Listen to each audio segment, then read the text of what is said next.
Salut à tous fans de Ninjago. Aujourd'hui, je vais vous présenter une théorie sur les contrôleurs du temps, qui sont en fait deux frères.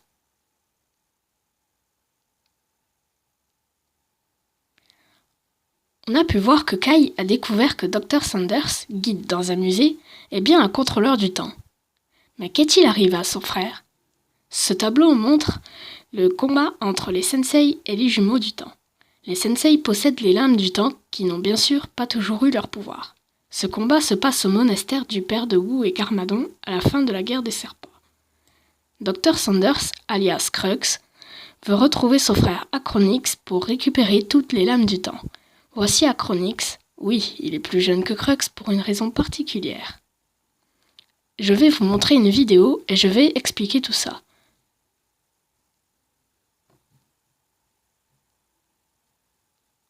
Ça arrive. J'espère. A few moments later. Jotka oli tehty kronoteräksestä. Aika mitkat. Les jumeaux étaient convaincus que l'élément du temps était le plus important et ils comptaient bien le montrer aux autres. Mais Garmadon et Wu voulaient en finir avec toute cette histoire. Ils affrontèrent alors les jumeaux avec les lames du temps. Ça ne vous rappelle rien? Moi si, le tableau qu'on a vu tout à l'heure. Les jumeaux étaient très forts, mais heureusement qu'ils n'utilisent pas leur pouvoir. Les contrôleurs du temps avaient tous les deux des pouvoirs différents qui affectaient le temps. Achronix pouvait accélérer le temps ou le ralentir, et Crux l'arrêter ou revenir en arrière pour connaître la tête de l'adversaire à l'avance. Ces pouvoirs étaient très utiles lors d'un combat. Je vous montrerai tout ça plus tard. Bref, revenons au combat.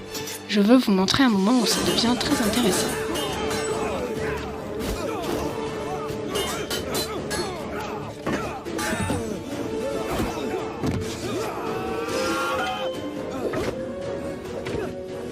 D'ailleurs, c'est ma première vidéo, alors n'hésite pas à t'abonner.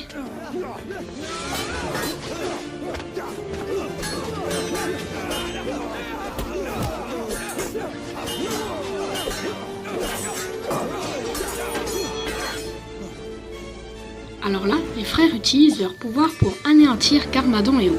Mais par chance, les lames aspirent le pouvoir des jumeaux, et c'est là que ces armes deviennent les lames du temps. Mais les sensei savaient que les armes possédaient un pouvoir très puissant. Il fallait donc les mettre dans un endroit où personne ne pourra les reprendre. Alors Garmadon et Wu se misent d'accord pour former une boucle qui représentait le passé et le futur.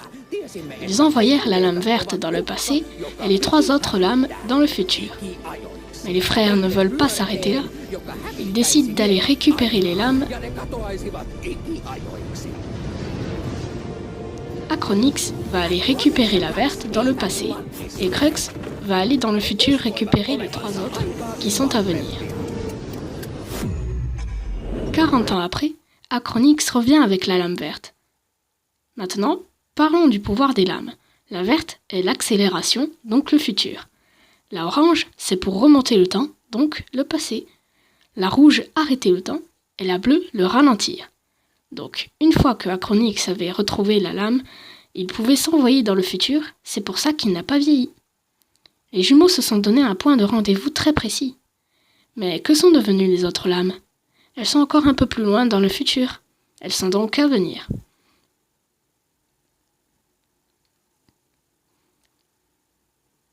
Les jumeaux du temps veulent ressusciter une ancienne race de serpents, appelée Vermillon, et ils veulent ressusciter cette race pour que les vermillons les aident.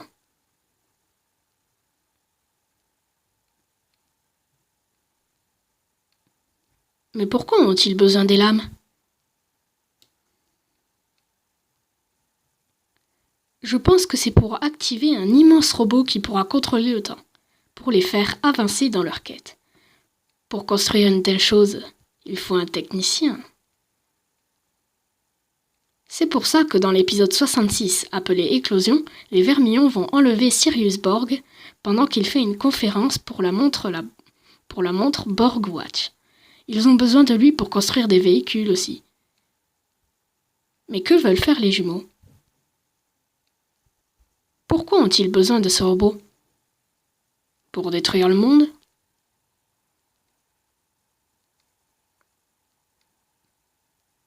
Ou pour le contrôler? Je n'ai pas encore fait mes recherches là-dessus. Bon, je vais vous montrer les jumeaux en action. En action.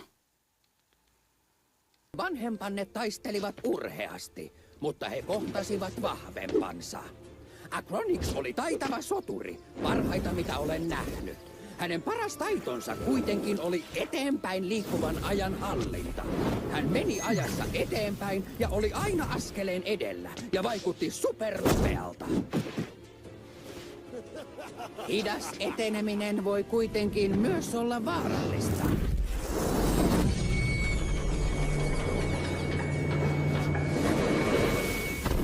Erilaiset voimat, mutta yhtä tehokkaat. Yksi ajan mestari oli paha juttu, mutta kuten kellon viisareita, heitä oli 2.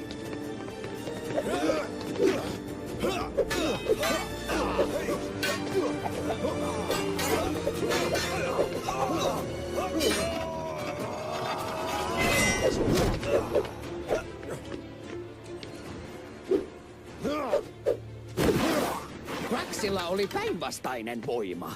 Hän meni ajassa taaksepäin. Siitä on etua taistelussa. Jos on jo nähnyt vastustajan liikkeen, se on helppo väistää. Crax kykeni jopa pysäyttämään ajan täysin. Itseään hän ei toki pysäyttänyt. He ovat voittamattomia. Mitä nyt tehdään? En tiedä, sillä aika on universumin kudoksen lanka. Ja neuloja tuntuu olevan. C'est la fin de la vidéo. J'espère que tu as aimé. N'hésite pas à t'abonner et à laisser un like. Ma prochaine vidéo parlera du nouveau samouraï de la saison 7. J'ai enfin trouvé qui ça pourrait être. Allez, à plus!